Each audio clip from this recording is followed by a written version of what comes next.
Hollywood immortalized Alexandria, Virginia's T.C. Williams High School in the movie Remember the Titans. But when the cameras are gone, it's a school much like any other.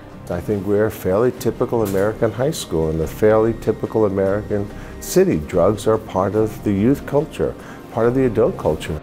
Even the best kids do stupid things, but overall our kids are really terrific, wonderful kids, very responsible, very caring, and they do very well in this very diverse setting that we're in. But doesn't mean that good kids don't do bad things occasionally. Those same kids are connecting with each other, surfing, texting, and tweeting, which can rapidly turn fiction into fact. We live in an information age where information is rampant all over on the internet. And there's a lot of good information, there's a lot of bad information. This is hard for people to discern what's truth and what's myth. Lecturing to kids doesn't always work. So the leaders at T.C. Williams High School are taking a different approach to help kids separate drug myths from reality. Everything can have an impact on your likelihood of becoming addicted. As part of National Drug Facts Week, scientists from the National Institute on Drug Abuse visited several schools around the country, and one site was T.C. Williams. My whole office, the Office of Science Policy and Communication, our role is to get science out to the public. And the main idea is to get the facts out. We know there's a lot of myths, there's a lot of information that comes through television shows, through movies, through music, and there's a lot of confusion about what drugs do, what they don't do, and what the risks are. And so our goal in this public health awareness campaign is to try and get the facts out and to try and have them see us, the scientists, and NIDA in general as a source of information for them. So it's a bunch of students, a scientist, some slides, and a microphone. Nothing else.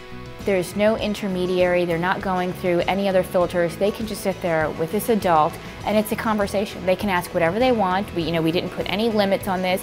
Any alcohol and drug question that you have, go for it. Ask them, and you will get a real, honest response. Just the facts. None of the myths, no fear tactics, just the facts. And the fact it is not a teacher talking to the students can make a difference.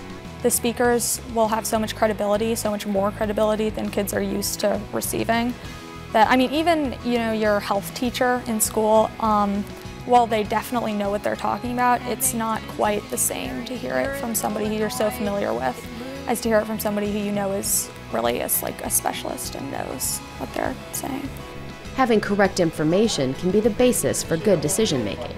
So much of what we do is based in knowledge. I can't imagine that students are able to make good decisions without a good base of knowledge in order to make those decisions. I think they'll have a better chance of making those choices. I think just to have the facts by themselves will not necessarily lead to better choices. But without them, the chance of making a good choice is probably almost impossible, nil. Allowing any question is a little risky, but worth it to school leaders. I think anytime you do something like this, you take a risk, but I don't think you make progress unless you take a risk. I don't think we can keep doing the same thing over and over again and think it's going to work differently. How are you? Good morning. This is not about me. It's not about school rules. It's not about if you do, we're going to suspend you or expel you or have you arrested. It's all about how can we help you save yourself or stay away from drugs to begin with. Parents aren't always comfortable with bringing everything out in the open. There's always some fear there from parents, absolutely, and I understand that.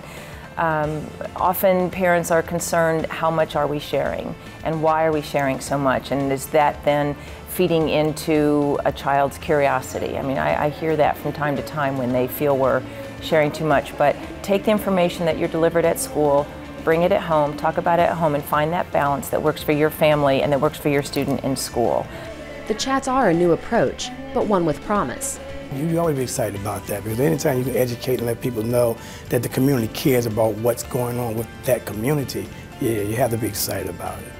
And instead of reacting, T.C. Williams is trying to help its students by getting ahead. I don't think you can ever be proactive enough, and I would always rather be proactive than reactive on something like this. I mean, their world is moving awfully fast, and I think anything we can do to give them all the tools to make the right choices is being proactive, and how could we ever not arm them enough to be ready?